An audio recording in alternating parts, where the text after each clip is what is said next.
Je m'appelle Jean, j'ai 21 ans. Je suis en deuxième année d'école d'ingénieur en région parisienne.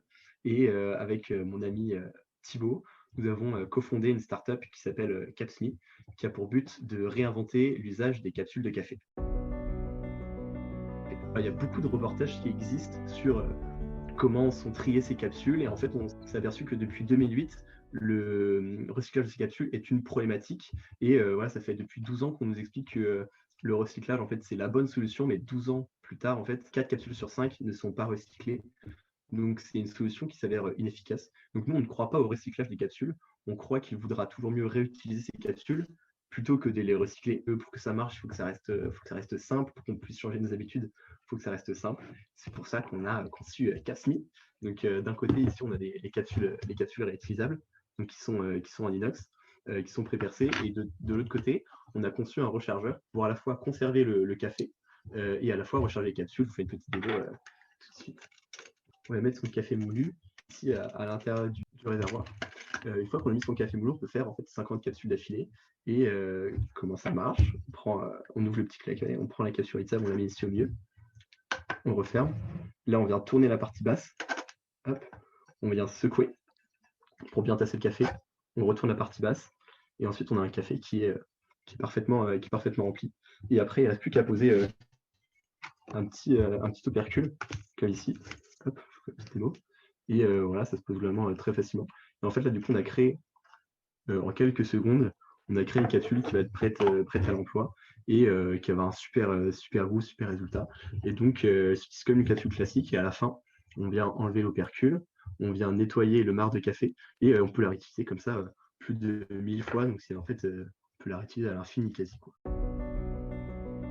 Ça permet vraiment d'éviter de générer trop de déchets. D'un autre côté, c'est un avantage économique puisqu'on ne paye que ce qu'on consomme. Le seul petit déchet qu'on va avoir, c'est en fait cet opercule, mais qui va être compostable aussi, donc c'est un déchet, c'est un moindre déchet. Parler parce que c'est très concret, en même temps c'est un geste que tout le monde peut faire. Ce qu'on voulait vraiment, c'est en fait rendre l'écologie plus accessible. C'était vraiment un projet qui me fait vibrer parce que ça touche à plein de domaines différents. On va avoir un peu de stratégie, à se dire voilà, comment est-ce qu'on va se débrouiller pour que le produit marche, un peu d'aspect commercial, de marketing, dire ok, comment est-ce qu'on va essayer de positionner le produit pour que ça plaise au maximum aux gens, comment est-ce qu'on va produire le produit, donc des contraintes très techniques en tant qu'ingénieur, j'adore ça. Des contraintes aussi voilà, humaines, on va avoir plein de relations avec des personnes qui vont nous conseiller, qui vont nous suggérer des choses, des modifications. Donc, c'est vrai que l'entrepreneuriat, c'est quelque chose de très, très complet en termes d'activité. Et moi, c'est quelque chose que j'aime beaucoup. J'apprends énormément de choses. C'est excitant parce que on n'est jamais dans nos certitudes. On doit s'adapter, on doit trouver des solutions, on doit toujours rebondir. Paquet de difficultés, il y a plein de moments où on s'est dit, bah, en vrai, on va jamais réussir à livrer nos produits à temps, on va jamais réussir à, à lancer la campagne comme on veut, on va jamais réussir à réussir nos partiels parce qu'on avait encore nos cours. Vraiment un peu le contact avec le monde professionnel. Quand on est étudiant, globalement, c'est un peu le moment où on fait la transition voilà, du lycée vers le moment où on va communiquer avec des adultes et tout. Donc là, pour le coup, on était un peu forcé d'aller vers les uns, d'aller vers les autres, personnes qu'on ne connaît pas, et juste d'échanger naturellement avec eux, de leur demander conseil. Ça nous a aussi appris à demander de l'aide. Quelque part, on devient dépendant des autres et ça nous fait rencontrer des personnes superbes. Donc ça, c'est une première chose. Sur plein de choses, on va dire, techniques, sur l'impression 3D, comment ça marche, et toutes les choses commerciales autour d'une création d'entreprise. À la fois des compétences, on va dire, du monde du travail, comment avoir une bonne relation avec les fournisseurs, avec ses clients.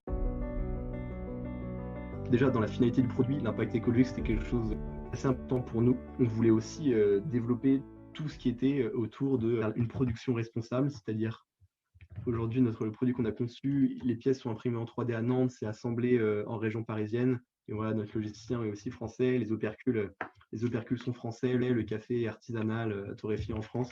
Donc on a beaucoup axé nos valeurs sur le Made in France, sur le social aussi. Notre produit est assemblé en ESAT, donc c'est un établissement de réinsertion de personnes en situation de handicap.